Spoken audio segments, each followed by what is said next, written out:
Hello കൂട്ടുകാരെ, ഇന്നത്തെ വീഡിയോയിലേക്ക് എല്ലാവർക്കും സ്വാഗതം. ഇന്നത്തെ വീഡിയോ എന്താണെന്ന് വെച്ചാൽ വളരെ സ്വാദോടെയും എളുപ്പത്തിലും മുത്താറി കാച്ചുന്നത് എങ്ങനെയെന്ന് നോക്കുന്നതാണ്. വളരെ കുറഞ്ഞ വിഭവങ്ങൾ കൊണ്ട് നമുക്ക് വീട്ടിൽ തന്നെ ഉണ്ടാക്കാൻ പറ്റിയ ഒരു വിഭവമാണ് ഇത്. വീഡിയോ സ്കിപ്പ് ചെയ്യാതെ മുഴുവനായി കാണാൻ ശ്രമിക്കുക. ഈ ചാനൽ ആദ്യമായി കാണുന്നവരുണ്ടെങ്കിൽ ഒന്ന് സബ്സ്ക്രൈബ് ചെയ്ത് സപ്പോർട്ട് ചെയ്യണേ. എങ്കിൽ നമുക്ക് ഇതെങ്ങനെ തയ്യാറാക്കുന്നതെന്ന് കണ്ടാലോ. അതിനായി ആദ്യം തന്നെ മുത്താറിയാണ് വേണ്ടത്. അപ്പോൾ നമുക്ക് ആവശ്യത്തിലുള്ള മുത്താറിയാണ് വേണ്ടത്. ഞാനിപ്പോൾ എനിക്ക് ആവശ്യമുള്ള കുറച്ച് മുത്താറി എടുത്തിട്ടുണ്ട്. ഇനി അത് നമ്മൾ കഴുകി പൊതിർക്കാം, അല്ലെങ്കിൽ നമുക്ക് പൊതിർത്തിട്ട് കഴുകിയാലും മതി. ഞാനിപ്പോൾ കഴുകി കഴിഞ്ഞിട്ടാണ് പൊതിർക്കുന്നത്. കുറച്ച് പൊതിർത്തൊക്കെ കഴിഞ്ഞിട്ട് നമ്മൾ അതൊന്ന് അരച്ചെടുക്കണം മിക്സിയിലിട്ടിട്ട്.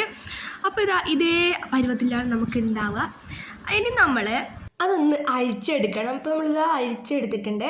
ഇനി അതിലേക്ക് നമ്മുടെ മധുരത്തിന് ആവശ്യമായിട്ടുള്ള വെള്ളം ഉരുക്കി ഒഴിക്കുക.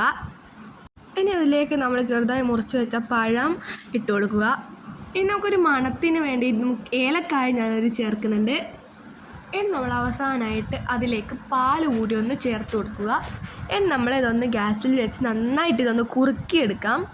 ഇത് ചെറുതയിൽ വെച്ച് മാത്രമേ ആക്കാവൂ, അല്ലെങ്കിൽ അടിയിൽ പിടിക്കാനുള്ള സാധ്യതയുണ്ട്.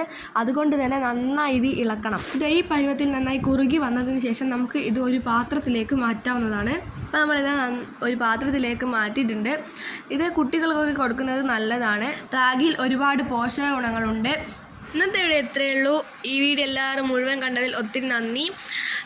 ഈ ചാനൽ സബ്സ്ക്രൈബ് ചെയ്യാത്തവരുണ്ടെങ്കിൽ എല്ലാവരും ഒന്ന് സബ്സ്ക്രൈബ് ചെയ്ത് സപ്പോർട്ട് ചെയ്യണേ. ഈ വീഡിയോ ഇഷ്ടപ്പെട്ടാൽ ലൈക്ക് ചെയ്യാൻ മറക്കല്ലേ. അഭിപ്രായങ്ങൾ കമൻറ്റിലൂടെ രേഖപ്പെടുത്തൂ. കൂട്ടുകാർക്കൂടി ഷെയർ ചെയ്യൂ. അടുത്ത വീഡിയോയിൽ നമുക്ക് വീണ്ടും കാണാം. അതുവരെ ബായ്.